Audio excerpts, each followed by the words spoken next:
A couple of months ago, I posted on social media, black people cannot be racist.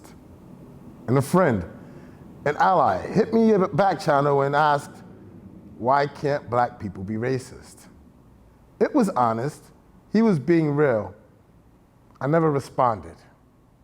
A couple of weeks soon after, another friend who I became estranged from, the year the Grammys decided that white people were only suitable to grace the award stage, winning Best Hip Hop Single and Album and Best R&B Single and Album and Best Insert Genre of Black Music here.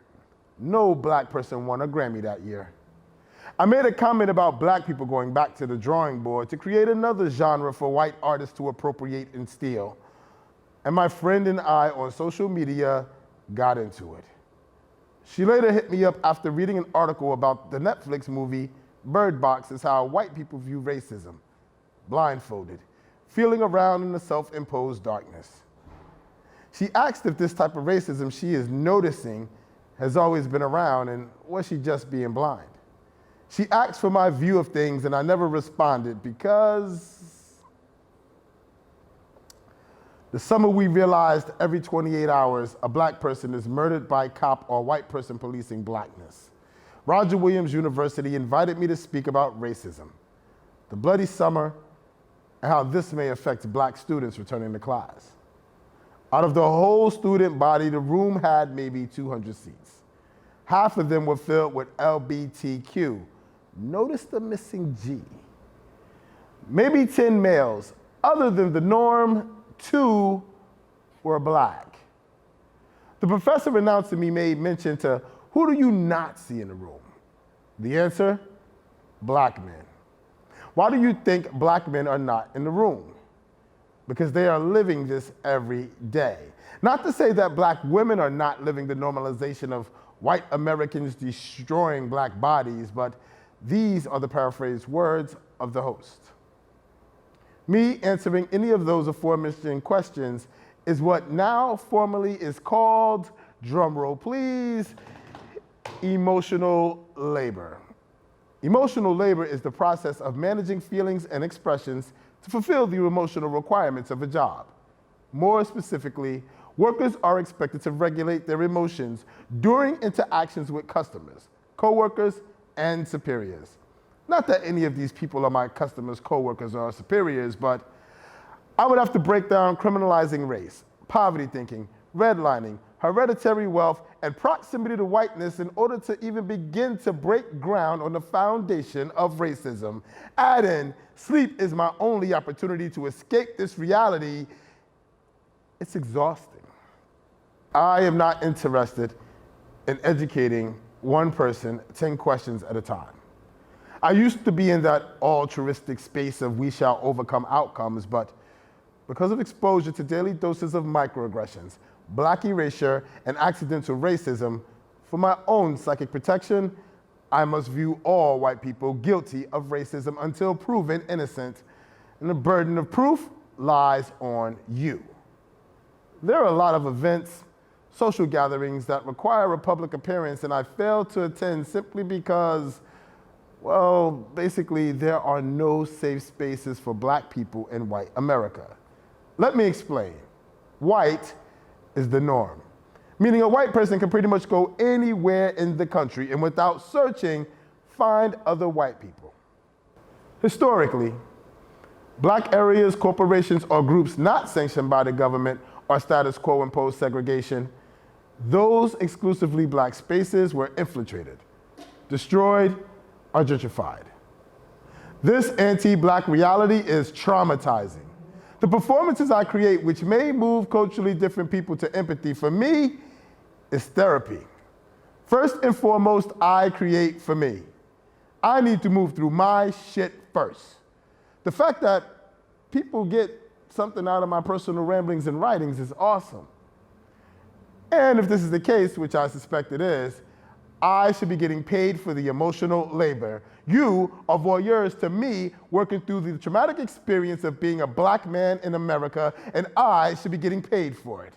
Consider this my invoice for emotional labor. You can make payment via PayPal, Cash App, or Venmo. I do want to state, I love my friends. I love my family. I love my people. But to apply a quote about dating from one of my favorite social activists to my cause, with your higher pay, your greater social benefit, and your better accesses to resources, you should pay because literally, it is not my job to teach white people about racism. Thank you.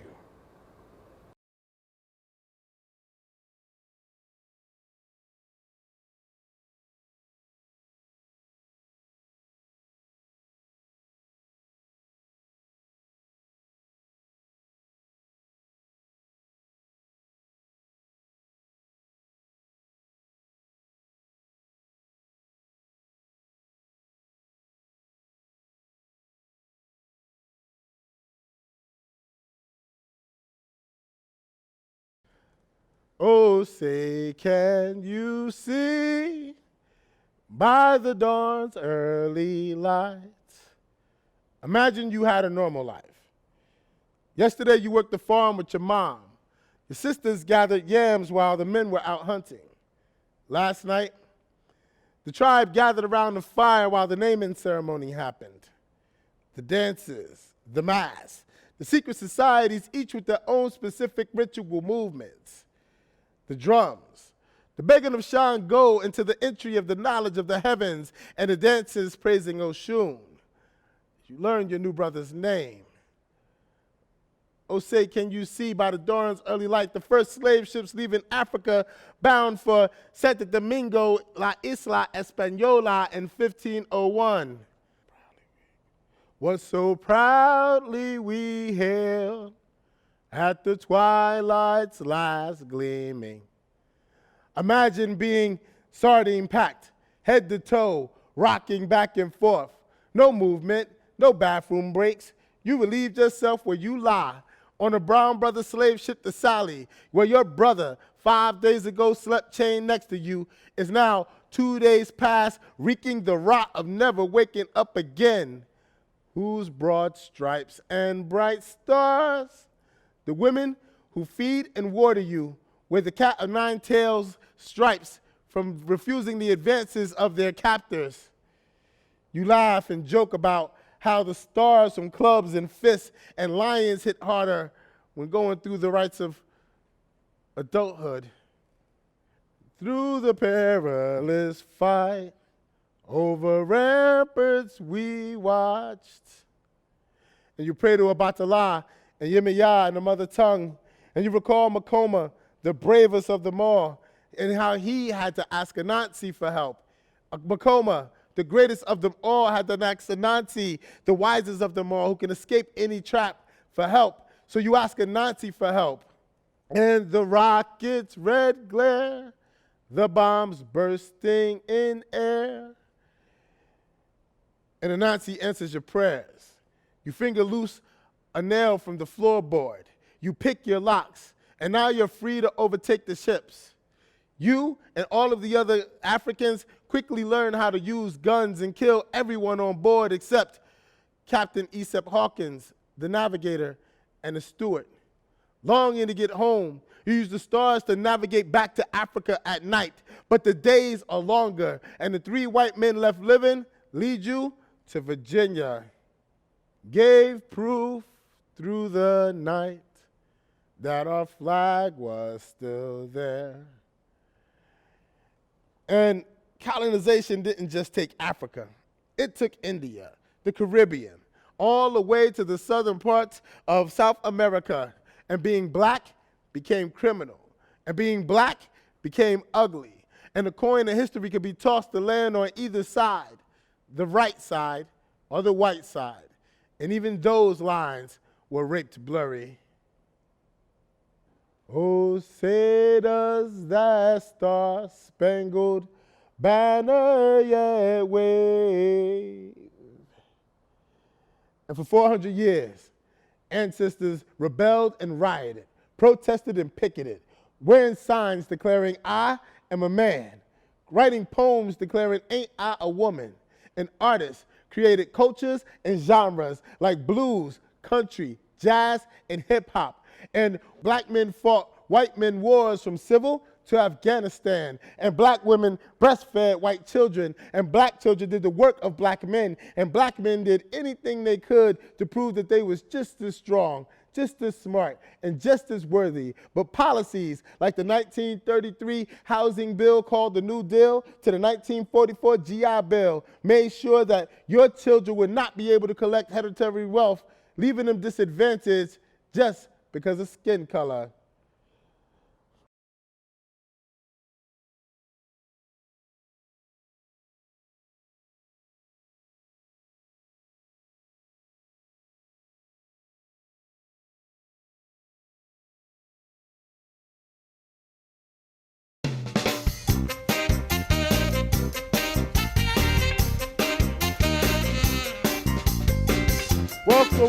Welcome to I4EL, the talk show where you, the audience, gets to ask me, a black man, anything you want concerning race, racism, the differences between you and I, anything you were ever scared to ask a black person, and let's face it, things you wouldn't ask because you fucking knew better. Today's first question comes from Debbie, who says, I've been racking my brain trying to think of what I might ask. But I told my husband, and off the cuff, he asks, how do you cope with all the bullshit? He said he might lose it and just shoot someone, but he wonders how you hold it all together with all the racism out there. Deb, first and foremost, as my great-grandma Mamie used to say, you have to choose your ruts wisely because you never know how long you're going to have to lie in it. But more so, I believe black people are not just socialized white. I believe black people are trained to accept the microaggressions, incidental, accidental, and sometimes flat-out racist behavior of white people because, well, let's just say the outcome usually doesn't fare well in our favor. Sure, there are moments when people are just wrong and you can tactfully call them out on their racism or implicit bias. But as we've seen in the case of Philando Castile's murder, his fiancée, Diamond Riddles, had just to be as cool as a cucumber and remain perfectly calm, even though her and her 4-year-old daughter just watched Philando get murked, while sitting in the passenger seat by the police officer who was in fear of his life simply because of Castile's skin color. Most black people I know, at some point in their lives, have experienced some version of the talk. Not the popular CBS mid-morning show that, with the cast that's mostly white women and one token black person for diversity, not that. More like the video Procter & Gamble put out a few years ago. The only difference between that video and reality is men also give the talk, though someone forgot to inform the producers of the video. For an idea of what I'm talking about, here's the link to follow.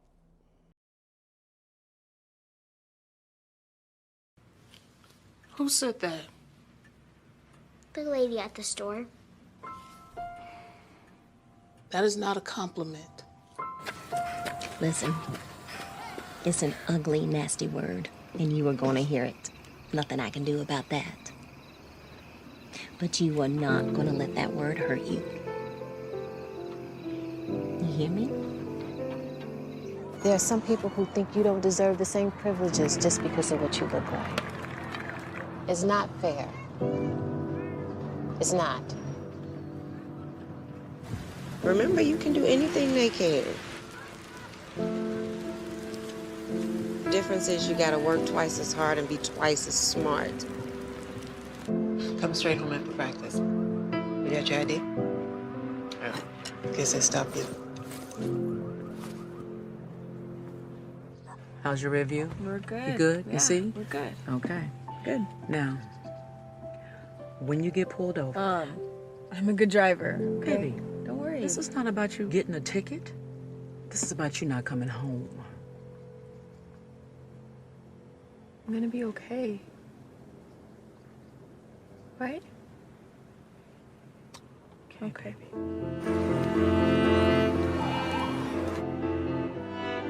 It's not fair. But you keep showing up. You are not pretty for a black girl. You are beautiful, period. Okay? Don't ever forget that.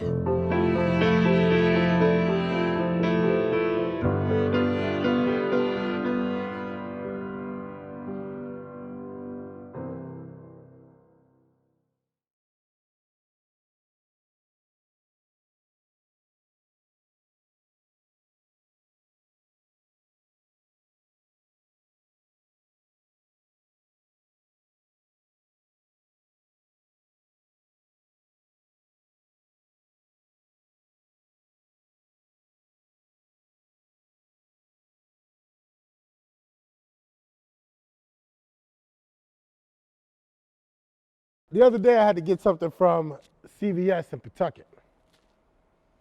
It's just a normal day. Everything was going the way it was going. So I walk in, and the manager says, "Hey, how you doing?" You know, and it's not abnormal. The managers say hello when you walk through the door. So I answer them back. So then I walk all the way back to an aisle and cut over to the left. As I'm looking at stuff, the manager asked me, "Can I help you with anything?" No, I'm good. I'm good, you know? So I didn't find what I was looking for. I go through 3 hours over, and the manager from behind the things, now mind you, he had never once left the counter area. From behind the counter, he follows me to the next 3 hours over to where I'm at. "I'm here if you need anything." Okay. So now I'm watching him, and he's watching me. And I'm watching him, and he's watching me, and I'm watching the door to watch how many people walk in. So about 4 or 5 people walk in, and he said nothing to nobody. Not him nor any other employee approached any other customer in the store. So I go over, you know, two more aisles, and I'm standing there, and he follows me 2 more aisles. So now I'm faking like I'm looking for something, and he's faking like he's doing something. So finally I get what I was looking for, and he comes to me and he yells one more time. He says, "Hey, let me know when you're ready for if you need anything." So I look at him as I'm walking up the aisle, and I said this loud enough so that everyone would know. "Do you know what implicit bias is?" And he says, "No, he doesn't." So I proceed to tell him, implicit bias is when you have a bias against something. You're not saying anything outright, but your actions are actually telling me that you are watching me behind the aisle while you let everyone else roam the store and nobody else got help. "Oh, no, that's not what I did. That's not what I did." So we sat there, and as I'm talking to him and purchasing my stuff, a whole line forms behind me, and I'm looking at these people. And it was as if they didn't want to get touched by this stain of racism that was happening. Like they were covered in lamb's blood of a Passover prayer.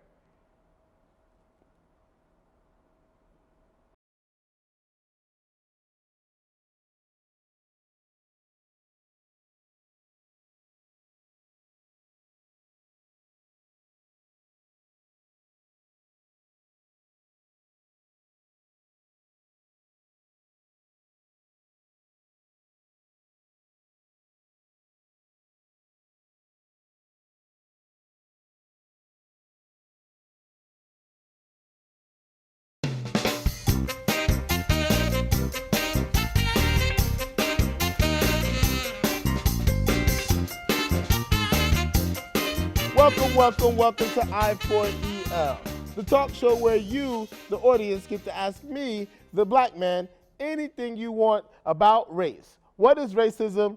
Anything dealing with the differences between you and I, and things that you were too scared to ask because, let's face it, you fucking knew better. Today's question comes from... How many times on a day or week average do you feel discriminated against? I recently witnessed some pretty unbelievable racism that made me so incredibly angry. I can't stop thinking to myself, how often does this happen in our area? Well, Betha, to answer your question, how many times a day or week on average do you feel discriminated against? can't be qualified for several inexplicable reasons. First, I am a black man in a white world. But if you ask me when the last time that I was faced with an act of racism, I will tell you today. On Blackstone Boulevard, while walking with a friend who happens to be a woman and white. In front of us were two women and a baby wearing a watermelon print shorts. A white man came up behind my friend and pointed to the baby wearing the watermelon print shorts and told her, my friend, that I, the only black man in this group of the humans, wished I was wearing those watermelon print shorts. Before the shock of the last syllable of a sentence dissolved in my ear canal, his hand was out for a fist bump, and upon instinct, hesitantly, I reacted to return the gesture. Wait, what the fuck just happened? She turned to ask me if he meant that to be a joke or was he being racist. I told her most definitely he was being racist. When she attempted to give him the benefit of the doubt, I reminded her of the conversation where I had when I was in Brattleboro, Vermont, surrounded by white people, and the bartender told me I was safe because no one there was racist. I responded, somehow I really find that hard to believe. For the record, I feel it necessary to inform you that from the jump, I think all white people are racist until you prove that you are not. I know the reverse of this is dangerous and that all black people are deviant. But that actually is racist, as to where I am literally just trying to keep myself safe. And she got it. I didn't yell at the dude. I didn't stop him to have a thoughtful, well-out conversation about why I think it was a racist remark. What do you think the people walking and running and enjoying the weather on Blackstone Boulevard would have thought of a black man attempting to talk it out with a white man who felt comfortable enough to make watermelon jokes to a white woman walking with a black man? But to answer your rephrased question, Bertha, I experienced some form of racism directly, implicitly, erasure or structurally, every fucking day I leave the house.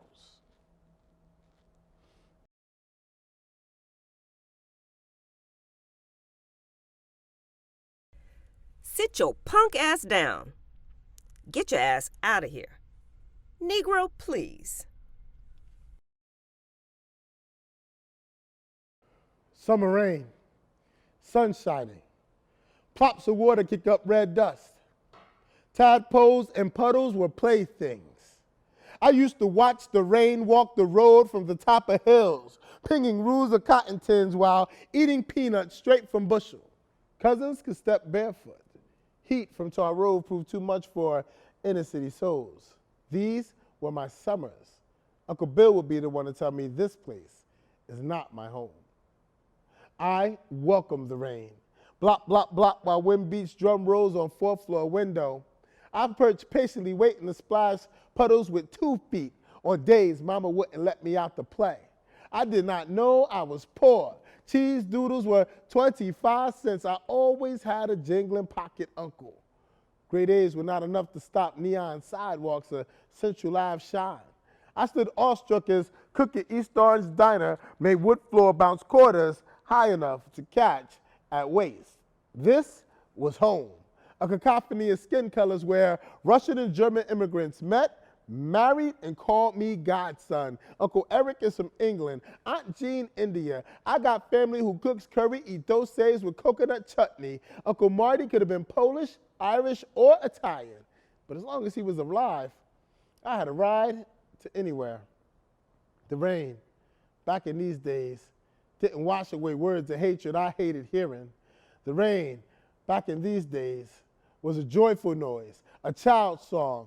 Drops of sunshine beating off day's brow like man's hard work now scarred by serrated edges. The rain cuts to cleanse barbarous wishes to hurt myself.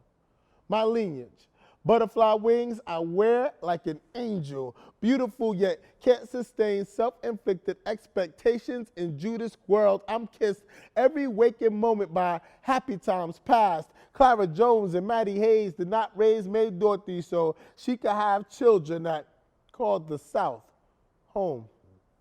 But my family resides in the oppressed reality of kudzu-ridden acres of sheetrock shacks and kerosene heaters, and lines drawn as clear as black and white, lines I never had to walk between, lines I never had fear of crossing, lines of blood my mother reiterated every summer just for me to hear from my bloodline that the South is not my home. The stories, they come like the rain, lasting for seconds or for a stretch. Whispers of adolescents' dream of winning races, cut short by old racists who seize easy victims sprinting down highway. Same old racists on same highway, hand on pistol, foot popped upon Confederate license plate would say to me, you shouldn't let any old thing ride with you, boy. Placing mothers, nieces, and nephews with oily run out rags in a trunk. I had to ask, Mom, how did you manage to raise me without prejudice after she told me how my aunt's fourth son sits in a cell, publicly beaten after days. Visitors still refuse to see him. The rain washes away more than alcoholic complacencies drowning in my gene pool. The rain hugs with the arms of my youth, warming insides with rustic dances of Georgia summers to urban songs of Jersey storms. The rain feels like fingers of grandmother sliding through hair, caressing cheek, telling me I just have to believe everything is going to be okay. I just have to believe everything is going to be okay. I just have to believe. Please take note. 1, white people do not get to tell me what I should and should not find racially offensive, nor what is racist. In fact, if a black person tells you, a white person, that something is racist, racially insensitive, or bears overtones of racism, believe them. There is no such thing as pulling the race card. We are not, nor has this country ever experienced what was once called post-racial America. Racist individuals only got better at silencing and deflecting black trauma, which made up terminologies that doesn't exist, like the race card, reverse racism, and black-on-black crime. 2, erasure of black bodies is real. In movies, on televisions, in the playhouses, in places of employment, in institutions of education, on the streets, and in our grandmother's backyard when we are taking shortcuts armed with nothing but a sandwich. It is so real when opportunities to punish black bodies for crimes or transgressions committed, the punishment could be up to 5 times more severe than for white bodies committing the same crimes or transgressions. 3, if you are white and your boy from the projects allows you to call him nigger, it does not mean you have a free pass to call every black person you know, meet, see, hear, or even witness in a music video, nigger. If you are singing a rap song, it is best you go silent when the MC says nigger. You have no privilege to that word. If you are white and your friend, cousin, baby daddy uses the word, especially on Facebook, you should find it offensive and correct them before I do. Under no circumstances, college professors to movie references, is it okay to ever use the word N-I-G-G-E-R, N-I-G-G-A, N166 @ or any variation of therefore the word? 4, there is no reason whatsoever to wear blackface. It is never tasteful. I don't care if you think you are paying homage by imitating famous black stars on stage or Halloween. Its racist roots go back to Al Jolson, who at his peak was called the world's greatest entertainer because he adorned blackface, being the first to prove white people love black culture, but they do not love black people. And you can't clean that shit up. If you don't think it's racist, please see statement number 1. I am tired of being a living history lesson on racism. Explaining why terms like quality of life, law and order, Southern strategy, stand your ground, and act risk are covertly racist. Circumstances like the 13th Amendment, the GI Bill of 1944, redlining practices, and the war on drugs were designed to protect the interests of white industry and continue to subjugate black people. Our projected images of people of color, AKA optics, in criminal situations or cases of corruption, whether in news, movies, or television, continue the stereotype and dehumanization of black people, which gives psychological excuses to demean, oppress, or hold apathy for and desensitize the world to black pain and oppression. These types of poverty porn are tools in the master's toolbox to ensure white patriarchal supremacy and privilege and can never be used to destroy the master's house. The cliche of sports and death being the only way for black boys to get out of the ghetto is as tired as shut up and play ball or know your place, nigga. Therefore, this production, Invoice for Emotional Labor, speaks to white supremacy affecting both the carrier and the victim, because I am mad with fever to speak upon these injustices as the silence thereof. To condemn them is deafening. But there are those who want a way out, as I want to leave this place for brighter paradises. I once spent 10 days in a place where there was no race. I know the jealousy of Lucifer, experiencing once having the favor of God, only to have God's words grow silent once returning to America. This labor, which drives me insane with barrages of black bodies being lifted, twisted and laid misaligned on asphalt and concrete, sometimes hog-tied as if never having humanity to be stripped of, has heart-planted seeds so dark that if I am not the vigilant gardener, the constant pruner, I may grow vines so thick I will hate the very soul I find myself planted. The labor and toil to do this is costing me my reason to do so. As Nietzsche once said, he who fights with monsters should be careful, lest he thereby becomes a monster. So please pay it forward, for all I have is now, and there is only now. And if there is no initial investment to sow, there will be no fruits to reap. I promise you, with all the love that I harbor, I am growing a masterpiece. You can make payment via PayPal, Cash App, or Venmo.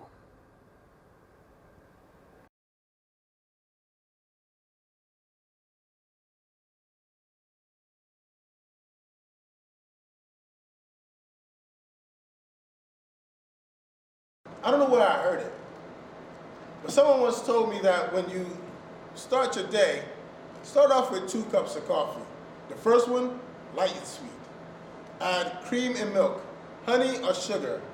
Take it easy, the way that you want your day to go, the way that you want your life to be. Second cup, take it black. Drink it cold, drink it fast without relish, the way your day is going to go, the way your life is going to be. Whenever someone asks me how I want my coffee, I always tell them black. But if you know me, you really know me, you know the reason I take my coffee black is much more sinister, a little bit sarcastic. My grandfather once told me he never accepts help from anyone. Whenever somebody tries to help you, they give you the help that they think you need, and not the help you know you need. And they end up making the situation worse. When people used to ask me how to take my coffee, I used to tell them no darker than my skin, which varies depending on what time of year it is and how close I came to the equator that year. No matter how they stared at me, trying to match my skin color like wall paint at a hardware store, they always got it wrong.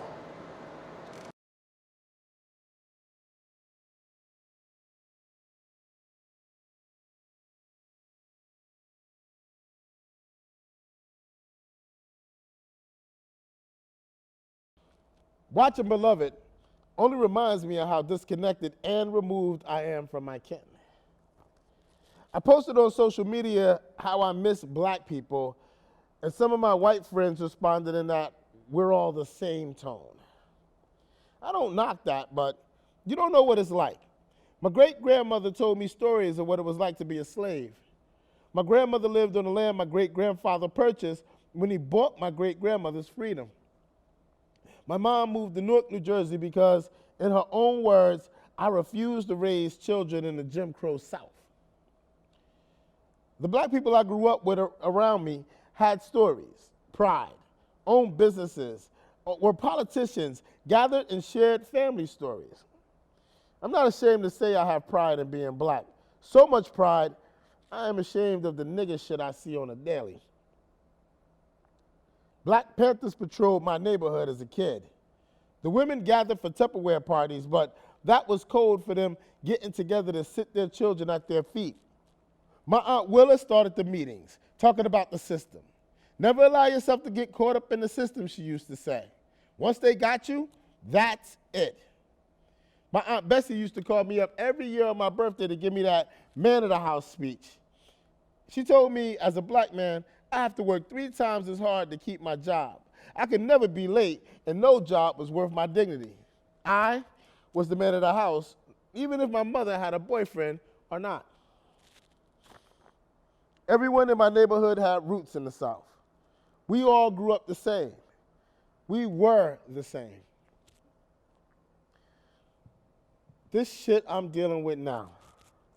Once I was chilling outside of this little strip mall across the street from City Hall, and these 2 women walked up to me, not to me up close, but close enough, looked me up and down and said to each other at the same time, "Never a slave," giggled to each other and walked on. I used to bartend weddings at this very popular run catering company in Rhode Island. One day while I was packing up, the son of the owner, a really good guy, was busting his ass with us, cleaning up and packing stuff away. His friend turned to him and said, "Why you working so hard? That's what we hire niggas for." I was working in a cafe in Cranston 2 years ago, and some people were talking about my play, and the chef came out of the kitchen and blurted out, "All lives matter. That's how I feel." And nobody was even talking to him. Hell, we weren't even talking around him. He was in the kitchen. And honestly, if he was in the conversation and said it, it would have felt innocent. But being that he had to come out of the kitchen to interrupt the conversation I was having with 2 other people, it was an obvious attack. He felt he needed to assert his white guy opinion like it was the end-all be-all. My white friends, some have walked right by me on the street to say stuff like, they didn't recognize me out of context. Context, i.e., a safe space.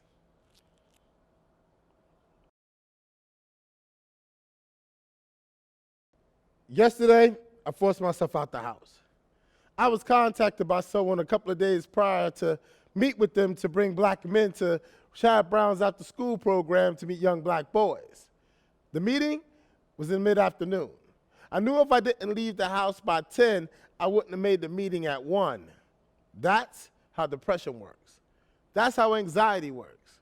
When people say they don't believe in depression or, "Why don't you just," I tell them, you have no idea of the components inside of a person's mind and body working against them, so maybe you should say nothing.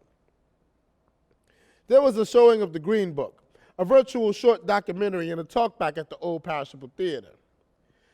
The showing was downtown, meaning I had to catch the R line, which runs every 20 minutes on weekends. It takes 15 to 20 minutes to get downtown. The show was scheduled to start at 11. I didn't hop into the shower until 10:40. Hopped on a bus at 11:10. That's how depression works. That's how anxiety works. When people tell me they don't believe in depression or, "Why don't you just," I tell them, you have no idea of the components inside of a person's mind and body working against them, so maybe you should say nothing. After watching the doc about how black people survive white people while traveling through the South, unable to stop to use the restroom, needing a guidebook to find safe places to rest, packing enough food for non-stop trips because stopping to eat could have gotten you lynched if you were black and traveling through the South. We listened to how Tamir Rice, a 12-year-old black boy in Cleveland, Ohio, was gunned down after 1 second with a cop car pulling up on them. Get this, the police were called because a 12-year-old child was playing with a toy gun in the park. We listened to his mom and how she spoke about Tamir was treated and how she was kept from her son as he lied dying on the cold ground, and how she had to fight to get the video from the police, and she watched her baby boy's last breath on that video. We in the room talked about our experiences of being black in America, the lack of history, white people's apathy towards our ongoing plight, and how they seem to be the only ones who can solve the problem. I left that theater feeling defeated. I walked past Black Sheep, looked in the window, packed with white faces, only white faces. I thought about the meeting I had with that owner of that establishment. He told me he just doesn't let racism affect him. I told him, it doesn't affect you because you are Latino and white presenting. He asked me, what does white presenting mean? I made a left at Westminster, walked past Barnaby Public, packed with white faces, nothing but white faces, smiling white, oblivious, happy white people. And I remember the new owner posting on social media, looking for bartenders and service staff. Message me if you need a job. I remember this being a time that I was so desperate to work, I posted on social media, is anybody hiring bartenders and service staff? As soon as I saw his post, I hit him back immediately. He posted a second time. I hit him back a second time. No response whatsoever. And this guy is supposed to be a friend. Not just somebody that I know on social media, but somebody who I have drinks with, and I don't drink with just anyone. I felt defeated. I looked in that window, saw nothing but white faces, and that feeling of defeat turned to anger, turned to heavy breathing, turned to heart pounding, and my mind went to the documentary, and no niggas allowed signs, and the stories of black men afraid to leave buses to go to white restaurants to use the restroom, and niggas served around back signs, and whites only water fountains, and Fannie Lou Hamer, and walking down Westminster, I looked in other windows. Brick oven pizza, packed with white faces, nothing but white faces, smiling white, oblivious, happy, smiling people. I walked past Martin Barley, packed, nothing but white faces, happy white people, oblivious, happy, smiling white people, save one, a black boy, holding a rag and a spray bottle, rushing to wipe down tables, dodging through exiting customers. I felt othered. I dragged myself, left foot in front of right foot in front of left, mindlessly down the street, diving into more white people, people walking towards me, and the gravity of lack of self-worth rooted my chin to my chest. I felt othered. And I couldn't hold my head high. People walking towards me. My eyes were too heavy to lift from the red brick sidewalk because I didn't want to face that white gaze oogling my obsidian frame like I was an oddity, like I didn't belong, or worse, piercing through me like I didn't exist. People coming at me. I didn't want to witness the fake white face half smile that flattens midway between cheek and chin. Lips bent back and pressed inward, drawn tight like Picasso sketched the tension on a fresh facelift of an aging Hollywood starlight. People walking past me. I didn't want to walk past them and see their eyes go past me. I didn't want to feel like I didn't exist. I didn't want to feel even more othered. I came to this city knowing no one, and now thousands of people know my name. But outside of the context of a safe space, I am othered. My name is on a list of poets who wrote inaugural poems for Ivy League presidents directly after Toni Morrison. I have shared the stage with Mos Def, John Legend, and the Motown legendary Funk Brothers. I won the 2018 Rhode Island State Council of the Arts Fellowship for Playwriting and was a finalist for the McCall Johnson Fellowship for Writing after only writing my second play in life. When I start to fold myself inside myself, I have to remind myself that I am Christopher motherfucking Johnson. How in the hell do I bow my head, allowing white people's reaction to my body, to my black skin, have an effect on how I feel about me? That's how depression works.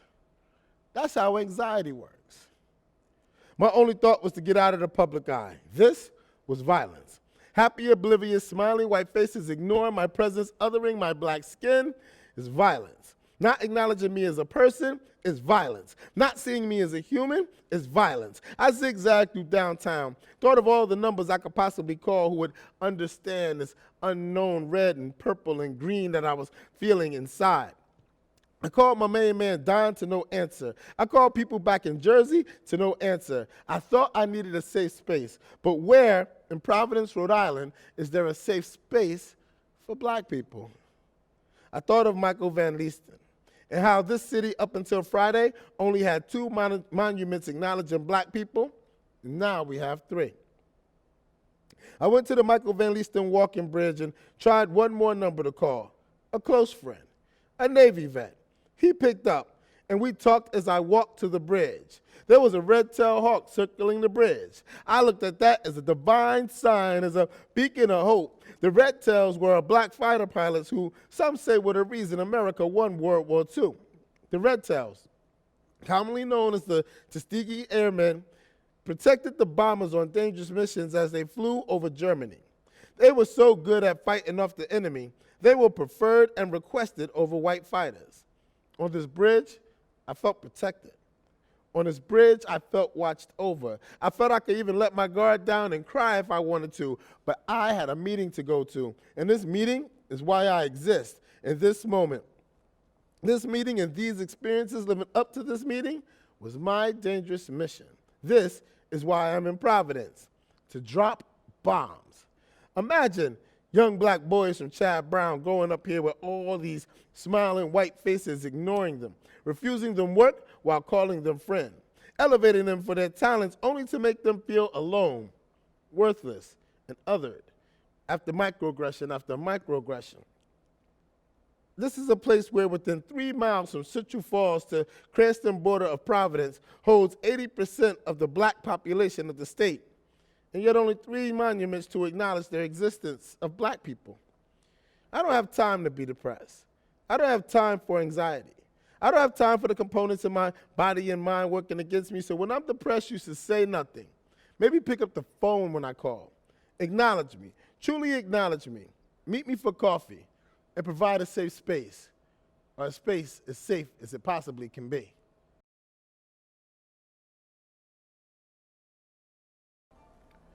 I read something this morning that made me think of an experience I had years ago at North Station, Boston. I was waiting on a train to go to Andover, and this Asian mother was doing her best to silence her crying child, sitting in a stroller right beside me. I looked down at them, and I was about to say something to the baby, but the mother says, "Look at the man. He's angry. He's going to get you if you don't be quiet." I was shocked that played along and made an angry face, and the baby got quiet. I didn't take immediate offense, but it bothered me all the way to Andover. When I told my friend, she asked me if it bothered me due to race, or did it not bother me due to race? The whole incident became a meh moment in the back of my head. After I read this status update of a friend, the memory came back, and I went into a popular eatery in Westport, Massachusetts. I was visiting a dying friend with a family out there that I love. I went to go get muffins, coffee, a fruit cup for my friend and me. As I waited for the food, this baby was with his dad. He's crawling around doing what babies do, and then the grandma comes back from wherever she was. The baby is playing the can't catch me game with grandma. And grandma says, "Look at the man. The man is going to get you." So now all the feelings of that initial time this happened to me come back. And I can definitely say, yes, I am angry because my black skin was weaponized to adhere discipline through the fear in the minds of babies. Yes, I am angry because of race. And I was confused if racism was at play when the Asian mother pulled the same trick. I was the boogeyman in white and Asian narratives to enforce racism in the minds of children. I once had a gig in Barrington Library. I took the bus there, got off at my stop, traffic waited for me as I crossed the street. I cut through the parking lot, walked up the steps to the side ramp on the main entrance. I was walking in the library and a white woman was walking up the steps perpendicular on the side ramp. We were on the steps together when I noticed my face on the poster. I said to myself, where did they get this 10-year-old younger version photo of me? So anyway, the woman and I walked through the door. She stopped to look at it. I stopped to tie my shoe as not to alarm her that a black man was walking behind her. I wanted to give her space. For my own safety, I must give white women space in public places. Space. Like a NASA satellite sending photos from Saturn as it heads towards the edge of the universe. Space for my own protection. She banked the left and went to the service counter where there, again, was a poster with my face. This time, the words Providence Poet Laureate were on the poster. She then looked at me and said, "This is you," with surprise. I said, "Yes, this is me." She went on to say I was a celebrity, and we talked shop for like 3 minutes, and then she left. I found the librarian who was my contact for the gig. As she gathered herself to take me to the performance space, the woman who I walked through the door with turned the corner. And she confided in me and, well, basically the entire room of 4 people, that she felt ashamed that when she was walking through the door, she thought to herself she had left her teenage daughter in the car and with the car running, that I could be a carjacker. And she was worried about the safety of her daughter and what I could possibly do to her. She felt ashamed because she realized that she had these thoughts because of my skin color. And she has black grandbabies. I told her, well, at least you know about it. The demonization of black men is so normal that until that woman saw the words Providence Poet Laureate, the photo could have been wanted for rape, or carjacking, or murder, boogeyman. And yet, when we look at statistics, white women are mostly raped by white men. There are more white murdered people by white people than there is black people murdered by black people. Crime is mostly perpetrated by the people who are in close proximity to the victims, and yet we never hear of white-on-white crime. Yet I'm the criminal.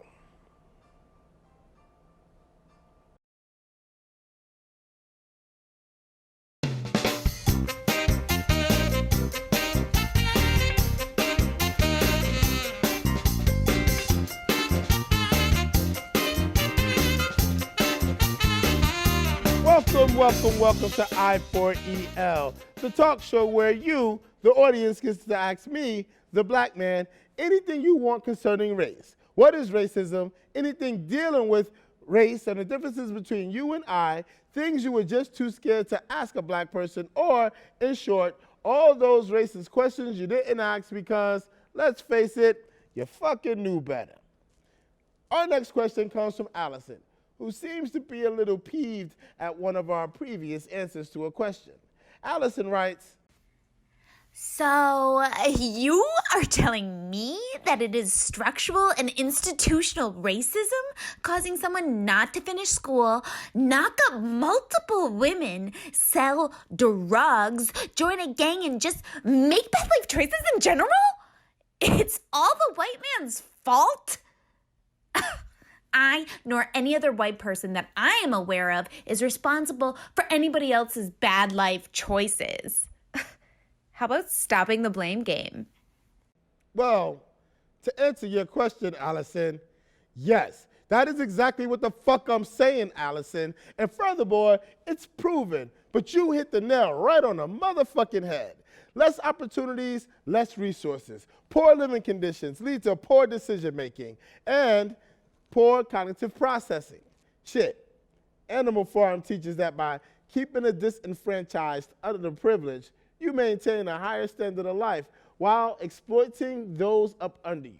But the argument is really about how we perceive ourselves, how we are perceived in history, and how you perceived us. A lucky few make it out, despite the circumstances. It makes it disproportionately harder for people of color to achieve the same things.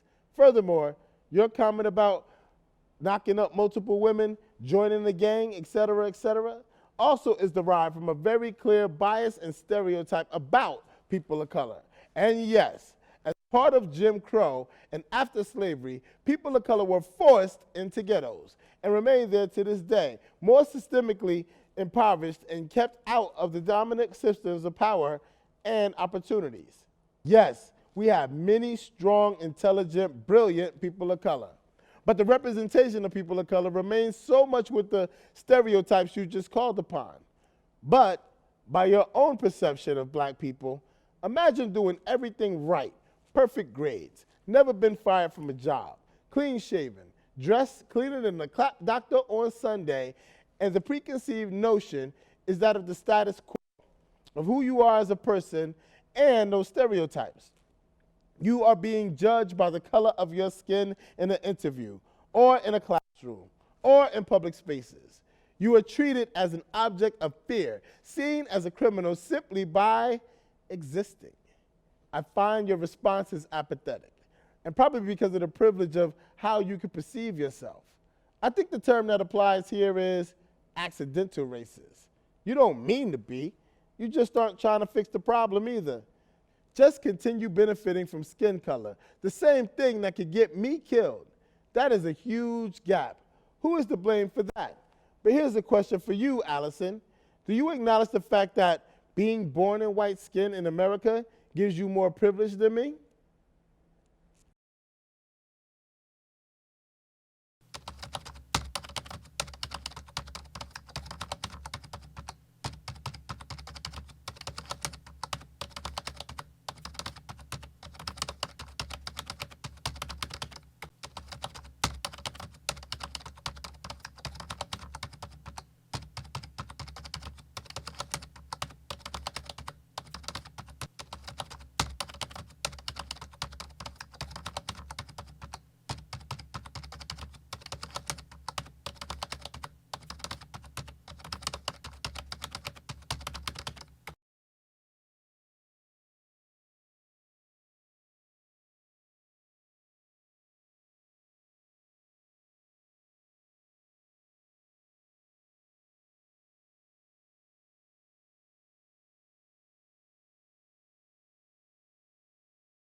White, noun. White color or pigment.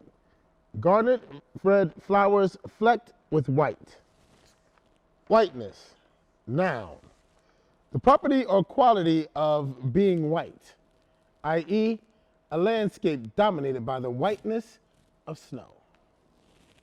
White, noun. A color without hue at one extreme end of the scale of grays, opposite to black. White surface reflects light of all hues completely and diffusely. Most so-called whites are very light grays. Fresh snow, for example, reflects about 80% of the incident light.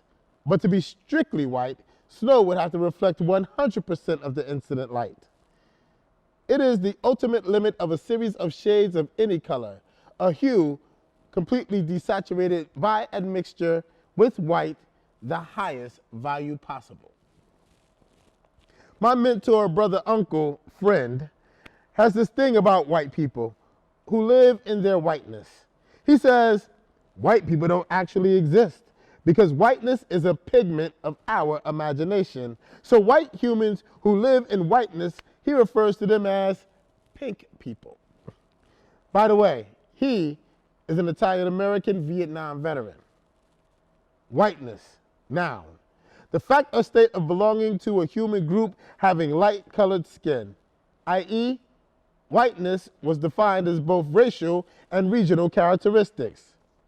Another poet brother mentor once responded to a post on my page, and I'm paraphrasing the brother when I say this.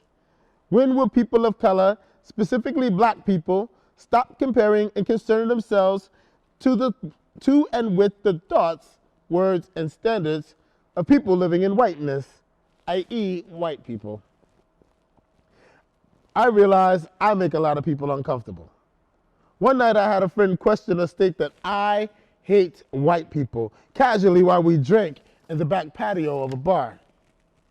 I had to explain, I don't hate white people. I hate whiteness. Whiteness makes me invisible. I hate whiteness that doesn't see color. And every 28 hours, an unarmed person of color dies from a cop. But you ask, what did the person of color do? As opposed to seeing that the system is racist. With whiteness, one doesn't notice the establishment you patronize doesn't have people of color hired in the front of the house. Whiteness would question if black people or people of color apply for those positions, instead of questioning if the employer actively engages to diversify its staff. Or question if a black person never sees a black people in the establishment, why would a black person think they can get a job working there? Whiteness is perfectly satisfied with homogenized environs, and black people are allowed as long as they remain black only on the outside, while their insides stay very light gray, reflecting about 80% of the incident light, a color without hue, or at one extreme of the scale of grays. In other words, opposite to black. Whiteness doesn't recognize that it's the norm, that a white person can go anywhere and always be surrounded by whiteness, that in America, white, a hue completely desaturated by admixture with white, is considered the highest value possible. And yet it complains when black people say they need safe spaces away from whiteness.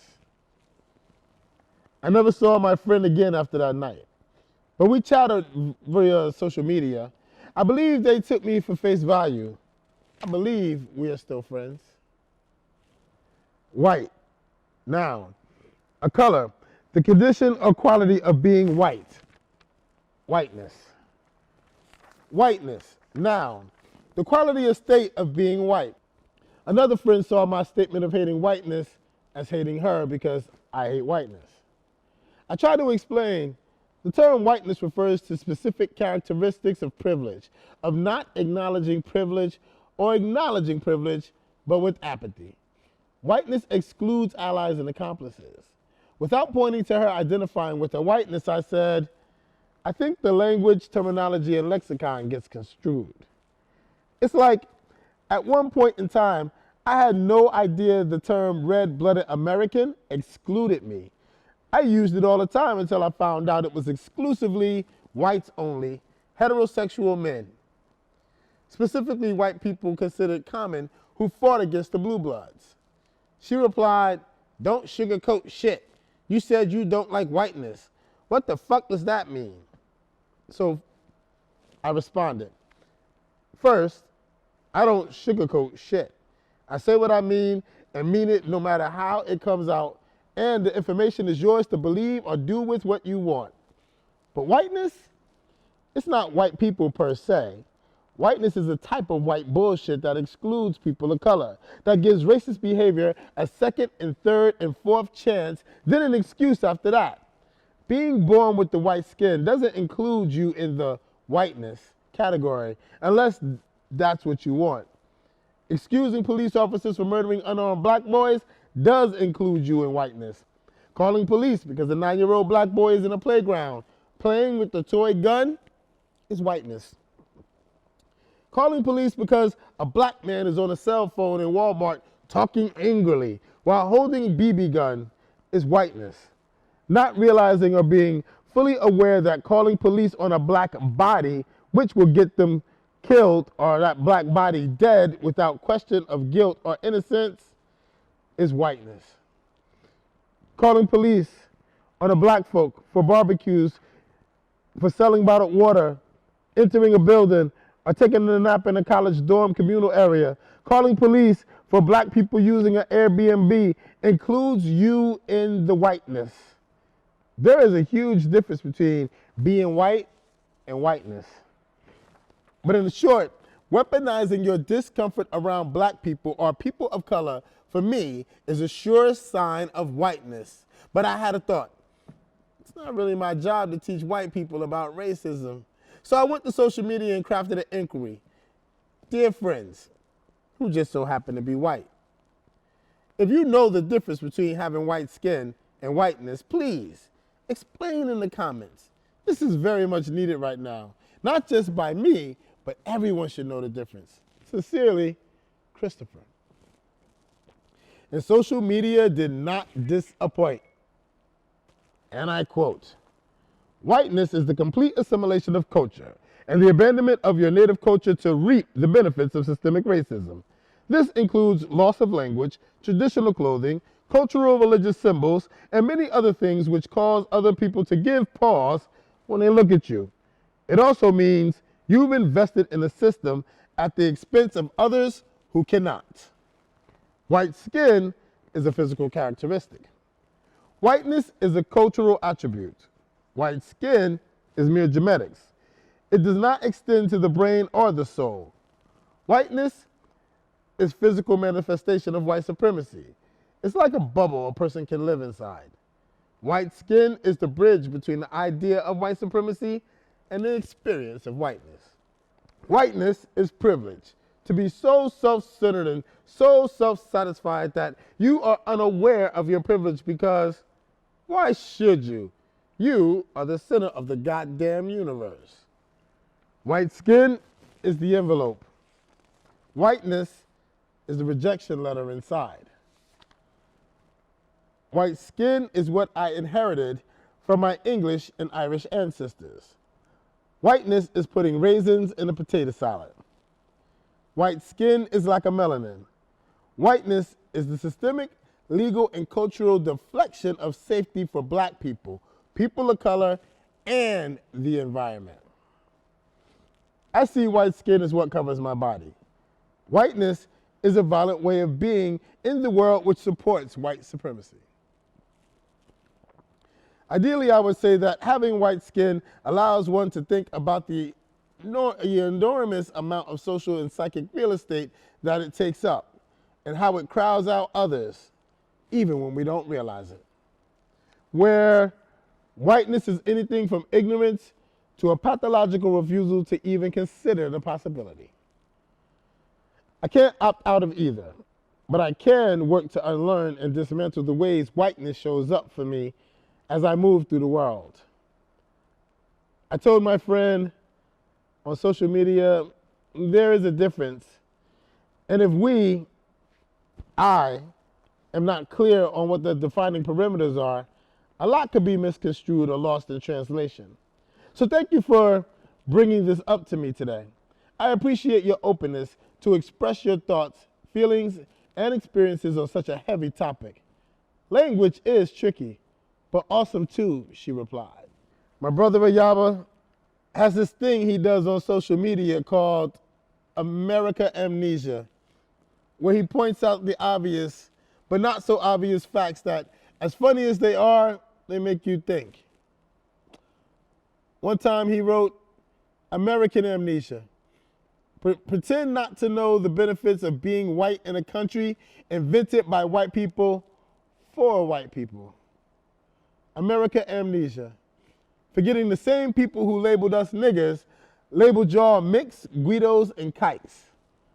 As far as I'm concerned, my brother was just calling out whiteness.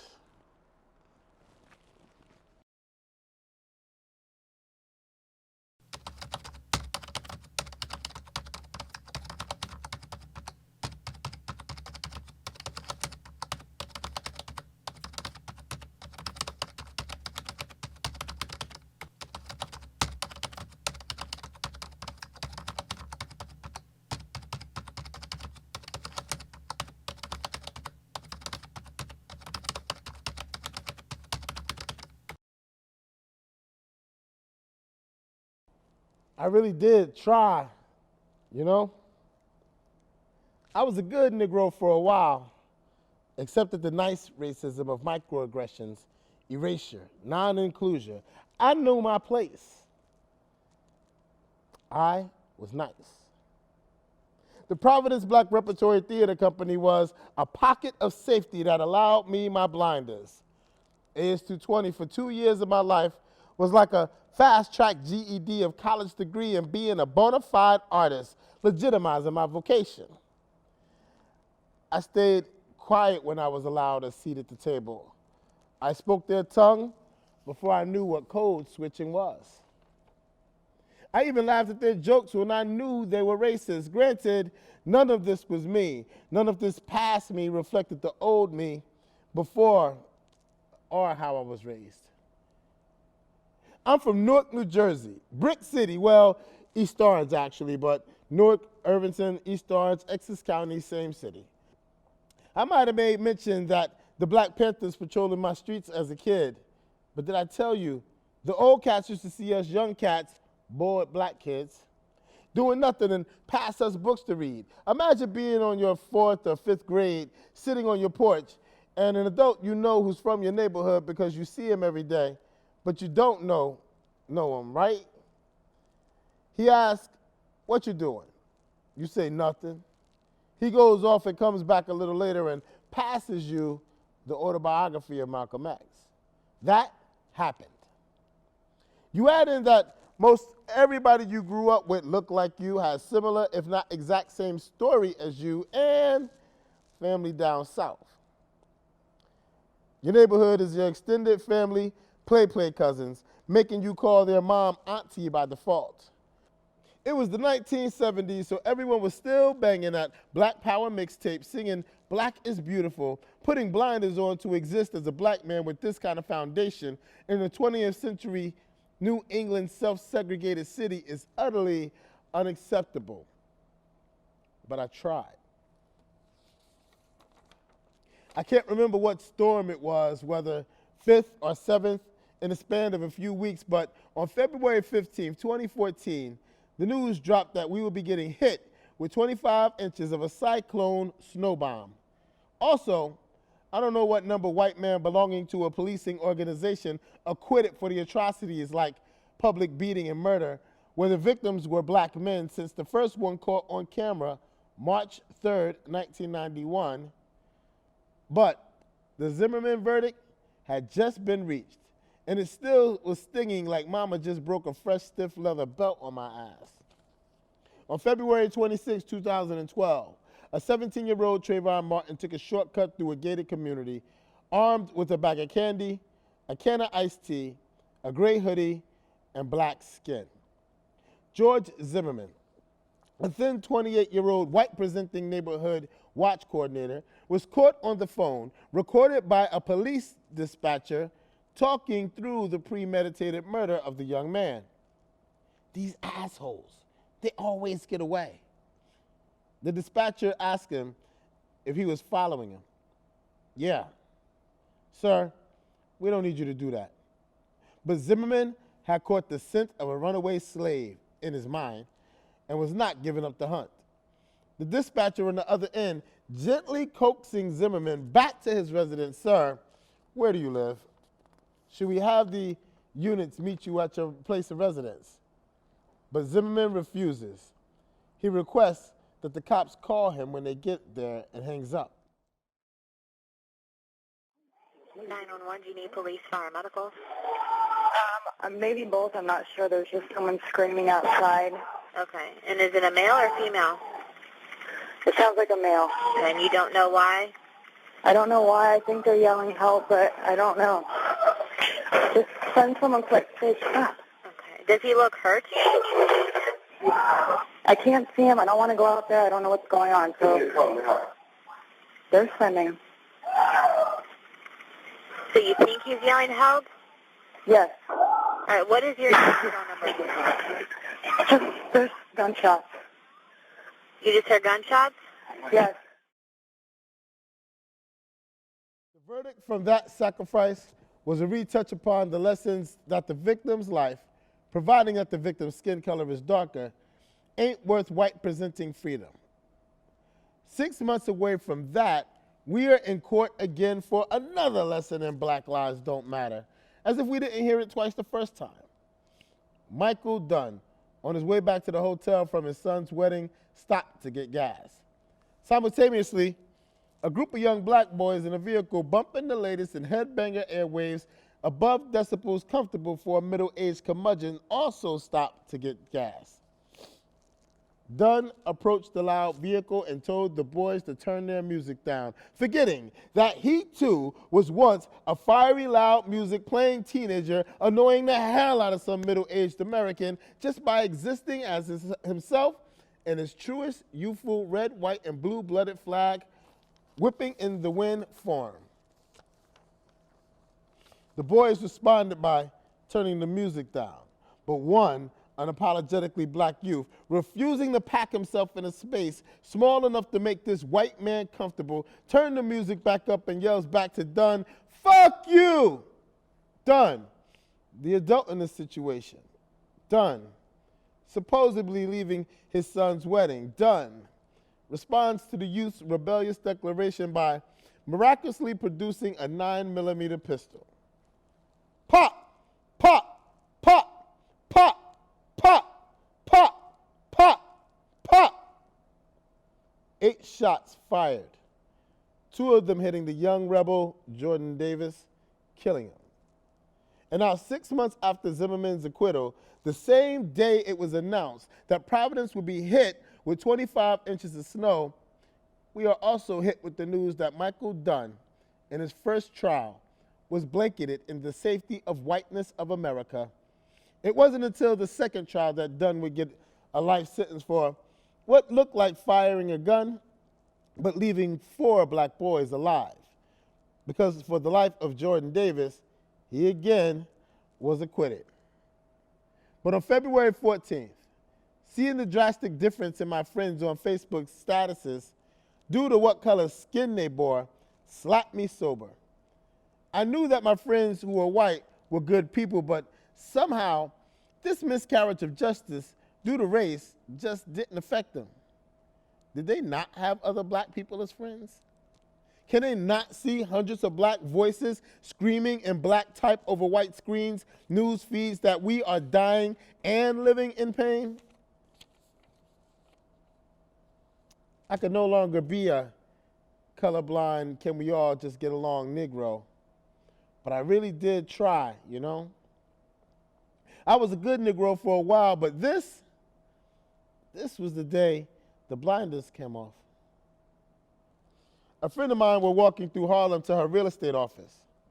I said to her, "I'm surprised I don't see Black Lives Matter signs in the windows all over the place like I do in Providence." She replied, "Because here, Black Lives Matter is in practice, while in Providence, it's in theory."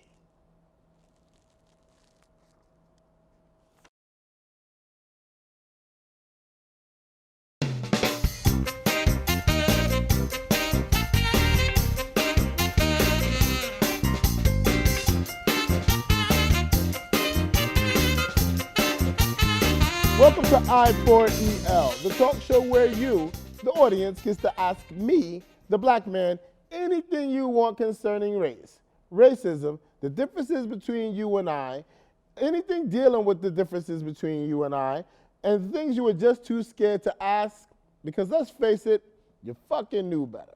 It appears we have hit a nerve with Allison, who writes back, I'm not racist or ignorant.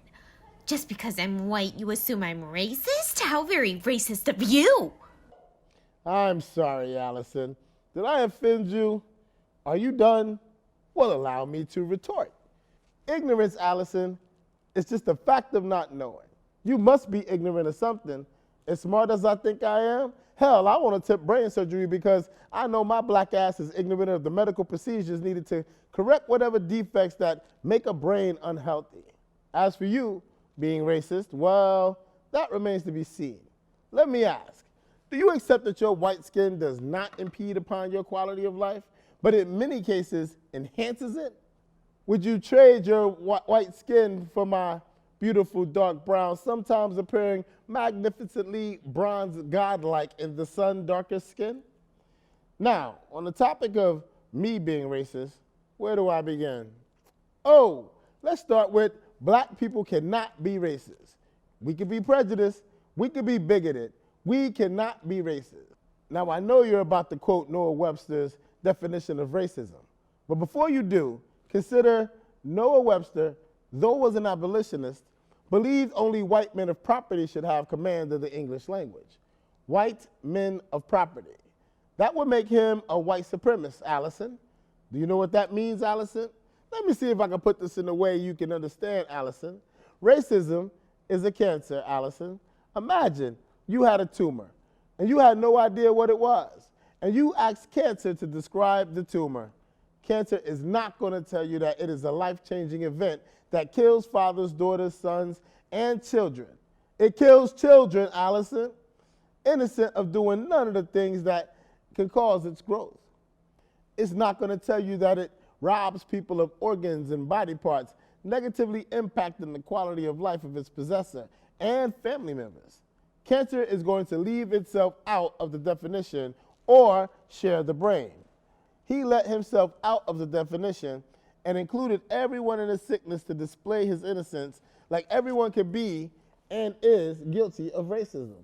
This, Allison, isn't even the reason why I can't be racist. To quote Dorian Richards' January 2019 op-ed in the Huffington Post, racism is completely different from prejudice because it's systemic, as the ism suffix connotes.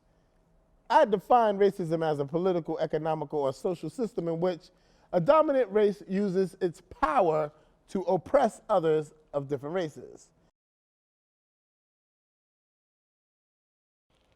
Do you know how hard it is to be black body positive as a black person in America?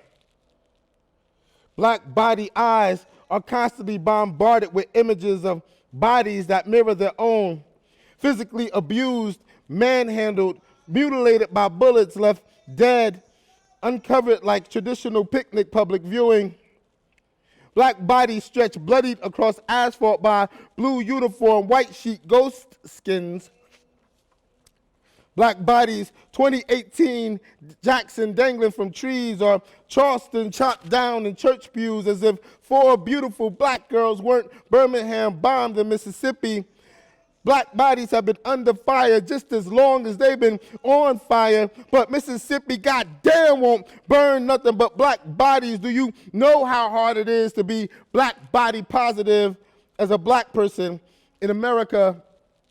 You only see black bodies like your own burning, black bodies like your own bullet-ridden, black bodies like your own bottom of blue uniform dog pile, black bodies buried under black bodies, mutilated by bullets or bullied by blue uniform, white sheet badges, black bodies lifted to heavens, twisted, miscellaneous on asphalt and concrete, sometimes hog-tied as if never having humanity to be stripped of. Do you know how hard it is to be black body positive when black women bodies provocatively dead, propped in mugshot positioned, framed art, black faces broken like cracked mirrors but with red streams fracturing black skin?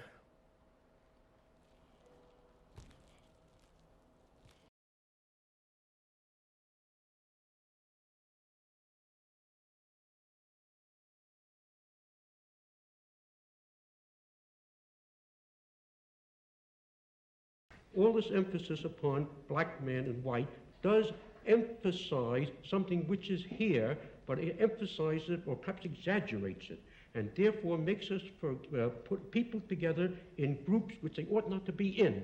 I have more in common with a black scholar than I have with a white man who's against scholarship. And you have more in common with a white author than you have with someone who's against all literature. So why must we always concentrate on color or on religion or this? There are other ways of connecting men. I'll tell you this. When I left this country in 1948, I left this country for one reason only, one reason. I didn't care where I went. I might have gone to Hong Kong, I might have gone to Timbuktu. I ended up in Paris, on the streets of Paris, with $40 in my pocket on the theory that nothing worse could happen to me there than had already happened to me here. You talk about making it as a writer by yourself. You had to be able then to turn off all the antenna with which you live, because once you turn your back on this society, you may die. You may die. And it's very hard to sit at a typewriter and concentrate on that if you're afraid of the world around you. The years I lived in Paris did one thing for me. They released me from that particular social terror, which was not the paranoia of my own mind, but a real social danger visible in the face of every cop, every boss, Everybody. I don't know what most white people in this country feel, but I can only include what they feel from the state of their institutions. I don't know if white Christians hate Negroes or not, but I know that we have a Christian church which is white and a Christian church which is black. I know, as Malcolm X once put it, that the most segregated hour in American life is high noon on Sunday. That says a great deal for me about a Christian nation. It means that I can't afford to trust most white Christians and certainly cannot trust the Christian church. I don't know whether the labor unions and their bosses really hate me. That doesn't matter, but I know I'm not in their unions. I don't know if the real estate lobby is anything against black people, but I know the real estate lobbies keep me in the ghetto. I don't know if the Board of Education hates black people, but I know the textbooks that give my children to read and the schools that we have to go to. Now, this is the evidence. You want me to make an act of faith, risking myself, my wife, my woman, my sister, my children, on some idealism which you assure me exists in America, which I have never seen.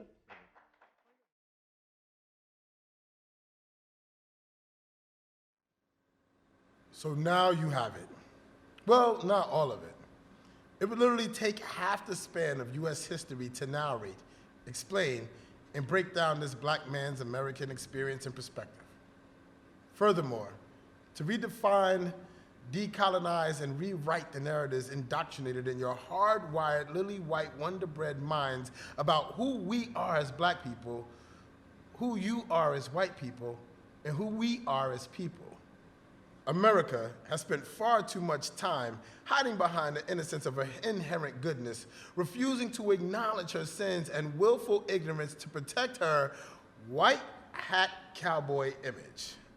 Never having to look into the mirror and ask, who am I? We have been playing three-card Monty with semantics, politics, and hate. Here's the kicker. If you have black skin, no matter what card you choose, you lose, even if you pick the winning card. On average, the wins only come around every 30 to 40 years in this country. Emancipation Proclamation, fuck you, you lose. Separate but equal, fuck you, you lose. Civil Rights Act, fuck you, you lose. Least we not forget the most important and most relevant of all cards. The U.S. has its first black president. Welcome to post-racial America. Fuck you, you lose. And the only ones who have really been picking up the bill for this war on equality are black people. Sure, women got the right to vote, but only after the 14th Amendment was ratified in 1870, giving blacks the right to vote first. I'd be remiss if I didn't mention blacks in America, even though had the right to vote, we were kept from voting until 1965. And the Chinese won their right to desegregate schools in California using Brown versus Board of Education decision. But do we get any glory for this fight in the equality of rights for every U.S. citizen sans immigration? I'm not saying we're looking for credit. What I'm saying is, for people who laid a lot of bricks building this foundation, was basically the initial investment to secure the financial security of this country, and not only fought in every war, but was the first to die for American freedom, we sure do get the short end of the stick a lot. This is the evidence, this epilogue, my final invoice for emotional labor. No soft landing, no catch and release, back into the red, white, and blue ocean of freedom, for ignorance is bliss.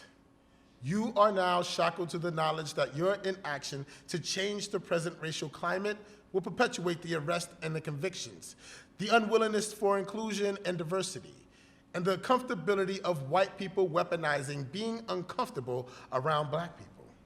You are not off the hook for changing the way this nation is shaped when it comes to the treatment of its black citizens. You were not expecting that, I hope. White people. You are the only ones that can dismantle racism in America. In this case, I could apologize for my privilege of coming to this land by way of slavery, of having higher arrest rates due to the color of my skin being criminalized, for being redlined, having cities and city blocks destroyed when people who look like me get together and live prosperously. I feel bad that My forced existence in this country makes so many whites uncomfortable. Not. After all, you have created this magnificent self-talk, beautiful brown-skinned beast of burden. Whether it was your ancestors who imported my ancestors to build this country, or your ancestors who came to this country and benefited in better ways than my ancestors who built this country could, or even you now benefiting with access to resources my ancestors created and disenfranchised people like me can't benefit from. It is your charge to fix this mess. Now, I want you to answer a couple of questions. You can speak the answers out loud or to yourself, but ask yourself, did I learn something new about racism? Yes? Pay me. Did I make you feel good about your role in racism because you knew of a fact that I spoke about? Yes? Pay me. Did you learn something new about yourself? Pay me. Did I make you feel comfortable to talk about racism? Pay me. In fact, later, when you are at some family gathering or coffee shop chatting away about social justice among the open-minded and liberal status quo, you will remember some fact, some tidbit of information, and cleverly weave it into the conversation like some secret colloquialism that was all yours. As you bask in the adulation of your peers, you may quote me or not, doesn't matter. What does matter is while you lavish in the fact that you just one-upped your colleagues in a match of social justice dialogue, I want you to pull out your cellular phone and pay me. And yes, paying for it in cash is reparations in a monetary form, but your job still isn't done. If you see the police have pulled over a black man, check on him. Record the incident. If you see a black woman in pain, help her. Protect black children like you would protect your own. Don't just hire, but commit to outreach to hire black employees. Most of all, work to recognize your own racist behavior, thoughts, knee-jerk reactions, and votes. Yes, votes. I want you to vote like your skin is black, because putting yourself in my skin is the only way you can see America through my eyes. So I would like to close with a poem. I wrote it for myself as a defense, but it's pretty apropos with this cognitive, or as I like to call it, that feeling of colonizer dissonance some of you may be going through right now. Colonizer dissonance is what happens when new information about race clashes with the inner races that you knew or thought you were too nice a person to ever have. Anywho, in the poem, I bid you adieu. And it goes, when people say, my grandparents came here with nothing, and the way they treated the Irish, and the way they treated the Italians, remind them, their grandparents who were able to come here and build from nothing were told, at least you're not niggers.